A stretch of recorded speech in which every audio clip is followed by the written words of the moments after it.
22 май президенти Федерацияи футболи Тоҷикистон, президенти Ассотсиатсияи футболи Осиёи марказӣ, раиси Маҷлиси миллии Маҷлиси Олии Ҷумҳурии Тоҷикистон, раиси шаҳри Душанбе муҳтарам Рустами Эмомалӣ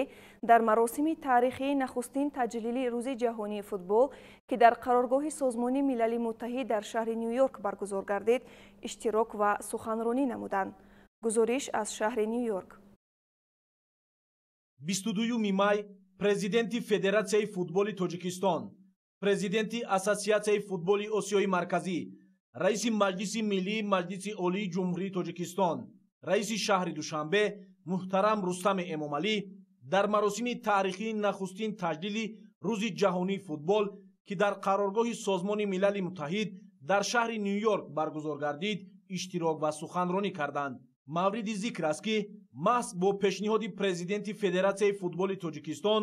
ва Ассотсиатсияи футболи Осиёи марказӣ муҳтарам Рустами Эмомалӣ 7 майи соли 2024 Маҷмаи умумии Созмони Милали Муттаҳид бо қадномаи махсус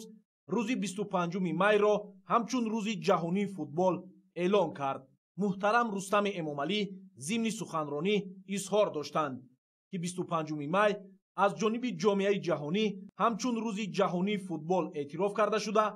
арзишҳои меҳварии футбол аз қабили бозии одилона, фаъолияти дастҷамъӣ ва эҳтироми ҳамдигарӣ бо усулҳои фаъолияти Созмони Милали Муттаҳид ҳамсон мебошанд. таъкид гардид, ки таҳти роҳбарии президенти Ҷумҳурии Тоҷикистон, пешвои миллат муҳтарам Эмомалӣ Раҳмон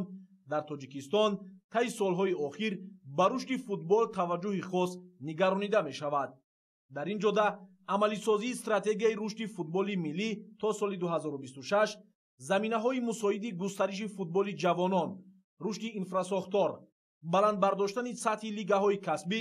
ва омодасозии мутахассисони соҳаро дар кишвар фароҳам оварда истодааст. аз пешравию комёбиҳои дастаҳои миллӣ ва мунтахаби ҷавонону наврасони мамлакат дар сатҳи минтақавӣ ва ҷаҳонӣ изҳори қаноатмандӣ карда шуд. ҳамзамон ҳамкориҳои босамари Федератсияи футболи Тоҷикистон бо Федератсияи байналмилалии футбол, аз ҷумла дар самти татбиқи барномаҳои байналмилалӣ оид ба рушду маъмулгардонии футбол назаррас арзёбӣ гардид. муҳтарам Рустами Эмомалӣ барои пешбурди муштараки ташаббуси болозикр ба ҷониби шоҳигарии Баҳрайн, Либия ва ба кишварҳои ҳаммуаллифи қадномаи Маҷмаи умумии Созмони Милали Муттаҳид оид ба Рӯзи ҷаҳонии футбол, инчунин барои дастгирию ҳамкориҳои судманд ба президенти Федератсияи байналмилалии футбол Ҷани Инфантино изҳори миннатдорӣ карданд. дар охир муҳтарам Рустами Эмомалӣ изҳор доштанд, ки Рӯзи ҷаҳонии футбол василаи муҳими тарғиби варзиш ва пешбурди ҳадафҳои Созмони Милали Муттаҳид оид ба таҳкими сулҳ, ваҳдат ва рушди устувор гардида, Федератсияи футболи Тоҷикистон омода аст, ки дар раванди фарогиртар ва таъмини дастрасии футбол бо Федератсияи байналмилалии футбол, Созмони Милали Муттаҳид ва тамоми ҷонибҳои ҳавасманд ҳамкории густурда дошта бошад.